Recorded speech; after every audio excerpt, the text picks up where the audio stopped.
என் அன்பு பிள்ளையே, உனக்கான நன்மைகளை செய்து கொடுப்பதற்காகவே உன் தாயானவள் இன்று உன்னை தேடி வந்திருக்கின்றேன்.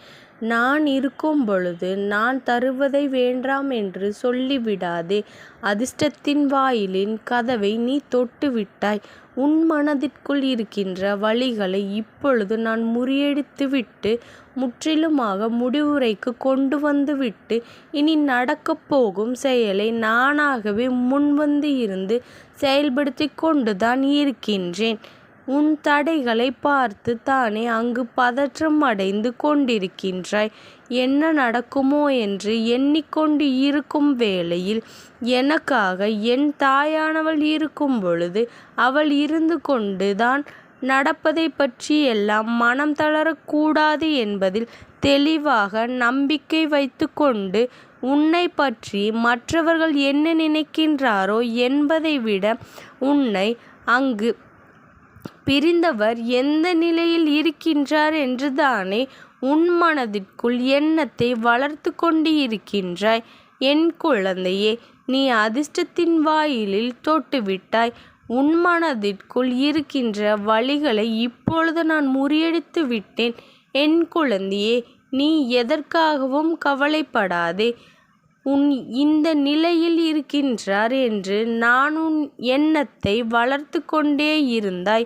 உன் மனதிற்குள் தீராத கவலைகளை வைத்து கொண்டு என்ன நடக்கப் போகின்றதோ ஏது நடக்கப் போகின்றதோ என்று யோசித்து சிந்தனை செய்து கொண்டிருந்த உன் சிந்தனையில் நான் உன் வாழ்க்கையில் மிகப்பெரிய வெற்றி செய்தியை எதிர்பார்த்து வெற்றி செய்திக்காக காத்து கொண்டிருக்கின்றேன். என் தங்கமே, நடப்பவை பற்றி எல்லாம் உன் மனதிற்குள் நீ எந்த எண்ணத்தையும் வளர்த்து கொள்ளாதே. உனக்கு நல்லதை செய்ய வேண்டும் என்று நினைத்து கொண்டிருக்கும் பொழுது, உனக்கு வெற்றியை தர வேண்டும் என்று நான் நினைத்து கொண்டு இருக்கும் பொழுது, உன் மனதிற்குள் இருப்பதை மட்டும் என்னிடத்தில் ஒப்படைத்து விடு.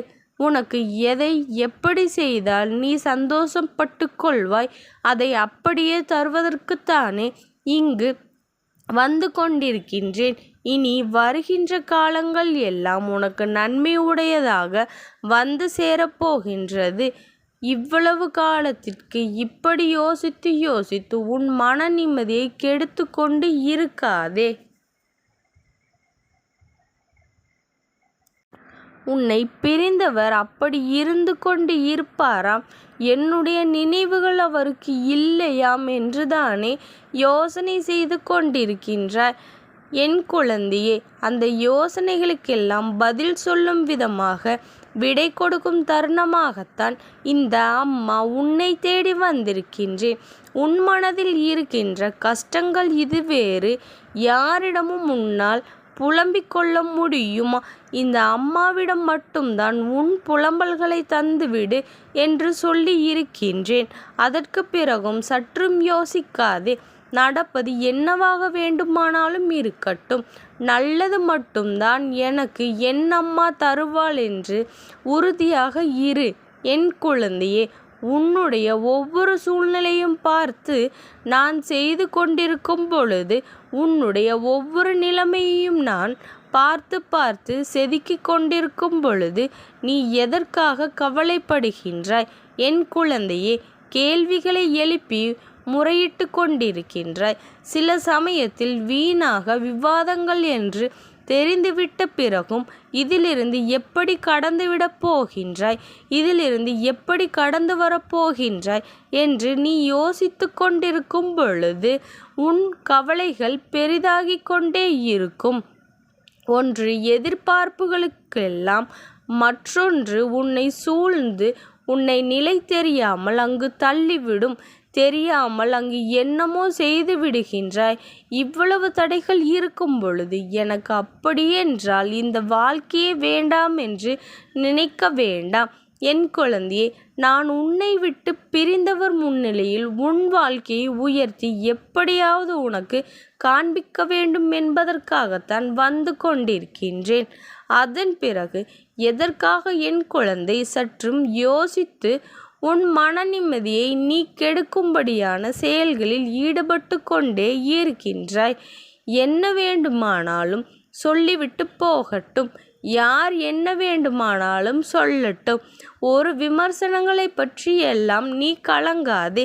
உனக்கு நல்லது நடக்க வேண்டும் என்று, உனக்கு நல்லதுதான் நடக்கும் என்று நம்பித்தானே நீ என் பின்னால் ஓடிக்கொண்டிருக்கின்றாய் என்றால் இரு மனதோடு எப்பொழுதுமே செயல்படாதே. உனக்கான மனநிலையை உருவாக்கி உனக்கான நல்ல மனதோடு வெற்றியை தருவதற்காகத்தான் வந்திருக்கின்றேன்.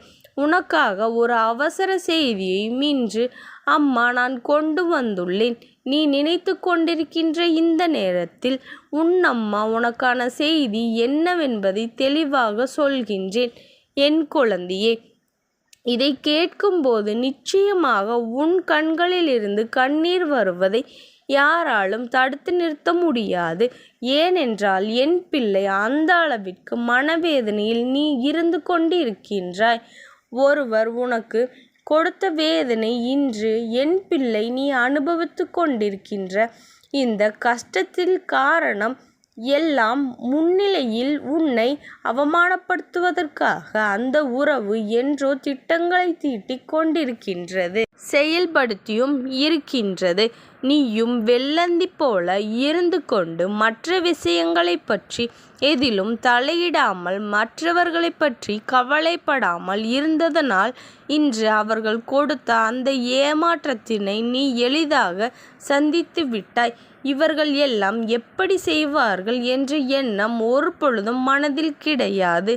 யார் என்ன சொன்னாலும், அதாவது யார் என்ன செய்தாலும் அவர்கள் வாழ்க்கையை அவர்களால் பார்த்து கொண்டிருக்கின்றார்கள். மற்றவர்கள் வாழ்க்கையில் தலையிடக்கூடாது என்று நீ ஒதுங்கி நின்று கொண்டிருந்தாய்.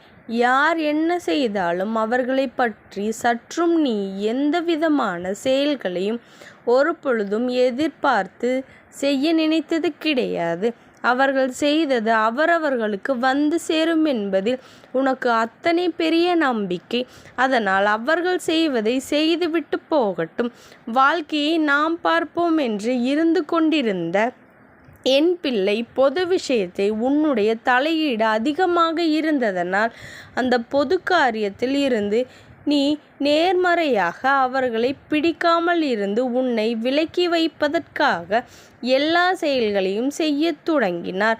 அவர் செய்த செயல்கள் ஒவ்வொன்றும் உனக்கு எதிராக திரும்பி, அதோடு மட்டுமல்லாமல் உடல் சோர்ந்து கொண்டு வரும் உனக்கு எதிரியாக திரும்பிவிட்டார்கள். அவர்கள் முதலில் ஆடிய நாடகம்தான் முன்னால் இன்று மறக்க முடியாமல் இருக்கின்றது.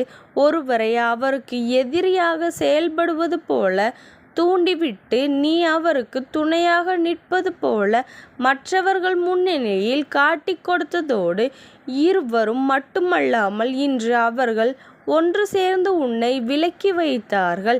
என் குழந்தைக்கு இதுவெல்லாம் வருத்தம் கிடையாது, இதில் எந்த ஒரு மனக்கவலையும் கிடையாது. ஆனால் துரோகம் என்பது உன்னுடைய வேதனையை ஒவ்வொரு விஷயங்களுக்கும் என்னை ஆத்மார்த்தமாக செய்த ஒரு வேலையைத்தான் இத்தனை எளிதாக அவர்கள் கொச்சைப்படுத்த நினைத்தார்கள். என் குழந்தையே, அவர்கள் உனக்கு செய்த துரோகங்கள் எத்தனை, அதையெல்லாம் நினைத்து என் பிள்ளை நீ கவலைப்படாமல் அவர்கள் செய்ததை திரும்ப அவர்களுக்கே செல்லும் என்று மனதார நினைத்து கொண்டு எதை பற்றியும் கவலைப்படாமல் தைரியமாக இரு. உன் தாயானவள் எப்பொழுதும் உனக்கு துணையாக இருப்பேன். என் நாமத்தை மட்டும் நீ மனதார உச்சரித்து கொண்டே இரு. இந்த தாயானவளினுடைய அன்பும் ஆசீர்வாதங்களும் உனக்கு என்றைக்கும் முழுமையாக கிடைத்து கொண்டே இருக்கும். ஓம் சக்தி போற்றி. ஓம் ஆதிபராசக்தி போற்றி போற்றி.